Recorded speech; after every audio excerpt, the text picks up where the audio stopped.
अस्सलाम वालेकुम नाज़रीन। आज हम सुनेंगे हज़रत आदम अलैहिस्सलाम का किस्सा। चैनल पे अगर आप नए हैं तो चैनल सब्सक्राइब कर दें और बेल आइकन भी प्रेस कर दें। जब इंसान ने पहले पहल इस ज़मीन पर कदम रखा तो अल्लाह ने इंसान को दुनिया में भेजने से पहले इंसान के ज़िंदा रहने के लिए तमाम सामान पैदा फरमाया। हवा, पानी, आग और मिट्टी ये इंसान की बुनियादी ज़रूरत थी। इसके बगैर तो इंसान जिंदा ही नहीं रह सकता। इंसान के जिस्म में कुव्वत पैदा करने के लिए खाना भी ज़रूरी था। इसीलिए अल्लाह ने फल, फूल, मेवे, पौधे, हरे भरे दरख्त पैदा किए। इसके अलावा सर उठाए बुलंदो बाला पहाड़, रवां दरवां गुनगुनाते चश्मे, बल खाते दरिया, बेकरां समंदर, चांद, सूरज, सितारे, गर्ज के हर वो चीज़ जो इंसान के ज़िंदा रहने के लिए ज़रूरी थी पैदा की। इन सब चीज़ों के अलावा इंसान के आराम और सहूलत के लिए और चीज़ों की भी ज़रूरत थी, वो भी पैदा फरमाई। ज़मीन आसमान के अंदर बेशुमार छुपे हुए ख़जाने और वसाइल हैं। मसलन लोहा, चांदी, अबरक, तेल, कोयला और गैसें हैं। ये तमाम चीज़ें इंसान की ज़रूरत की हैं। इनसे इंसान फ़ायदा हासिल करता है। इन तमाम चीज़ों को ज़मीन के अंदर से ही निकालने और दरियाफ्त करने के लिए एक ऐसी ज़ी अकल और इल्म रखने वाली हस्ती की ज़रूरत थी जो इन तमाम छुपी हुई और ओझल चीज़ों को ढूंढ कर निकाले और अपने ही लिए ही कारआमद बनाए। यही हस्ती जिसे इंसान कहा जाता है। इंसान को अल्लाह ने अकल और सोचने समझने की सलाहियत अता की, फिर दुनिया में भेजा। सबसे पहले इंसान हज़रत आदम अलैहिस्सलाम थे। इंसान की नस्ल हज़रत आदम अलैहिस्सलाम से चली और तमाम इंसान हज़रत आदम अलैहिस्सलाम की औलाद हैं।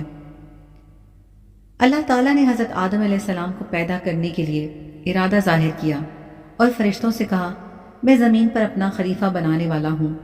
इस पर फरिश्तों ने एतराज़ किया और कहा, क्या आप ज़मीन पर इंसान को पैदा करने वाले हैं? इंसान तो ज़मीन पर फसाद बर्पा करेगा और खून बहाएगा। हम तो तेरी पाकी बयान करते हैं और तेरा शुक्र बजा लाते हैं। क्या हम इबादत के लिए काफ़ी नहीं हैं? अल्लाह ने फरमाया, जो मैं जानता हूँ वो तुम नहीं जानते। फिर अल्लाह ने खुद अपने हाथों से हज़रत आदम अलैहिस्सलाम का पुतला बनाया, फिर उसे संवारा और उसे मुनासिब शक्ल दी। उसके जिस्म का हर हिस्सा खूबसूरती के साथ बनाया। फिर इस मट्टी के पुतले में अल्लाह ने अपनी रूह फूंकी। फिर अल्लाह ने फरिश्तों से पूछा कि चीज़ों के नाम बताओ अगर तुम सच्चे हो। फरिश्तों ने जवाब दिया, हम नहीं जानते, सबसे ज़्यादा तो आप जानने वाले हैं। हमको तो बस इतना ही इल्म है जो आपने हमको सिखाया है। आप बड़े इल्म और बरकत वाले हैं। अल्लाह ने आदम से कहा, ए आदम, इन फरिश्तों को इन चीज़ों के नाम बताओ। अल्लाह ने आदम को तमाम चीज़ों के नाम बता दिए तो आदम के इल्म में तमाम बातें आ गईं। आदम ने इन चीज़ों के नाम बता दिए तो अल्लाह ने फरिश्तों से कहा, क्या मैं तुमसे ना कहता था कि मैं ज़मीनों और आसमानों के अंदर की सब पोशीदा बातों को जानता हूँ और जो कुछ तुम जाहिर करते हो और छुपाते हो सब का इल्म रखता हूँ। अल्लाह ताला ने फरिश्तों से कहा कि आदम को सजदा करो। तमाम फरिश्तों ने आदम को सजदा किया, लेकिन इब्लीस ने सजदा करने से इनकार कर दिया। वो गरूर करने वालों में सा था। तुझे किस चीज़ ने सजदा करने से रोका जबकि मैंने तुझे हुक्म दिया? अल्लाह ने पूछा। इब्लीस ने कहा कि आपने इंसान को मिट्टी से बनाया और मुझे आग से पैदा किया। इब्लीस के मानी मायूस और नाउमीद होना। इसीलिए कहा गया है कि जो शख्स अल्लाह से नाउमीद होता है वो इब्लीस के ताबे होता है। जो लोग इब्लीस और शैतान के बहकावे में आ जाते हैं वो पस्त हिम्मत होते हैं। जो फ़राइज़ उनके ज़िम्मे होते हैं वो अदा नहीं करते और ज़लील ख्वार होते हैं। जब इब्लीस ने सजदा करने से इनकार किया तो अल्लाह ने फरमाया, तू आसमान से उतर, तूने तकब्बुर किया और तो ज़लील ख्वार हुआ। इब्लीस ने कहा, मुझे क़यामत के दिन तक मोहलत दीजिए। इस पर अल्लाह ने फरमाया, तुझे मोहलत दी गई। इब्लीस ने कहा, मैं तेरे बंदों को गुमराह करूँगा और हर तरफ से उनको घेरे में रखूँगा, वो तेरा शुक्र भी नहीं करेंगे। अल्लाह ताला ने हज़रत आदम अलैहिस्सलाम को हुक्म दिया कि ऐ आदम, तुम और तुम्हारी बीवी बहिश्त में रहो और जो कुछ खाना है फरागत से खाओ। और एक ख़ास दरख्त की तरफ इशारा करते हुए कहा کہ اس درخت کی طرف نہ جانا ورنہ تم ظالم قرار دیے جاؤگے۔ چنانچہ آدم علیہ السلام اور حضرت بی بی ہوا آرام سے رہنے لگے تو شیطان نے دونوں کے دلوں میں وسوسہ ڈالا کہ تمہارے رب نے تم دونوں کو اس درخت کے قریب جانے سے اس لیے منع فرمایا کہ کہیں ایسا نہ ہو کہ تم ہمیشہ ہمیشہ کے لیے زندہ رہنے لگو۔ میں تمہارا خیر خواہ ہوں اور تم دونوں کی بھلائی چاہتا ہوں۔ شیطان کے فریب میں آ کر حضرت آدم اور حوا نے درخت کا پھل چکھا تو دونوں بہشتی لباس سے محروم ہو گئے۔ ان کے جسم سے بہشت کا لباس اتر گیا۔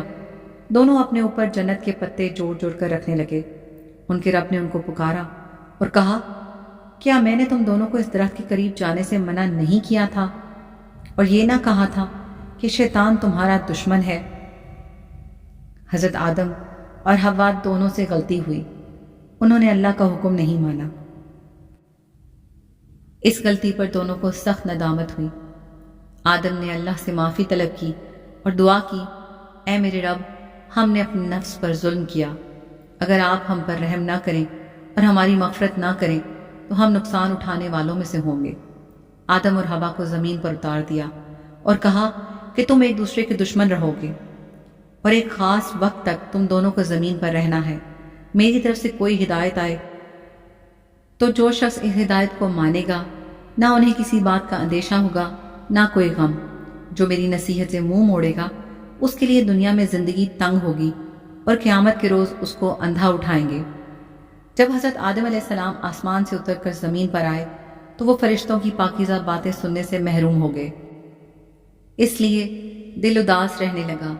آپ نے اللہ سے دعا کی اور عرض کیا کہ میں تو فرشتوں کی صحبت سے محروم ہو گیا ہوں۔ اس پر اللہ نے فرمایا، آپ مکہ معظمہ جائیں، وہاں میرا گھر تعمیر کریں، اس کا طواف کریں اور نماز پڑھیں۔ چنانچہ آپ علیہ السلام جبریل امین کے ساتھ مکہ معظمہ گئے، وہاں کعبہ کی بنیاد رکھی، نماز پڑھی اور طواف کیا۔ حضرت آدم علیہ السلام کے واقعے سے ہمیں سبق ملتا ہے کہ جس کام کو اللہ نے کرنے سے منع فرمایا ہے وہ نہ کریں، جو کام کرنے کا حکم دیا ہے وہی کریں۔ یہی عبادت ہے، عبادت نیکی ہے، نیکی عبادت ہے۔ ویڈیو اگر اچھی لگی ہو تو چینل سبسکرائب کر دیں اور ویڈیو کو لائک کریں اور شیئر کرنا نہ بھولیے گا پلیز۔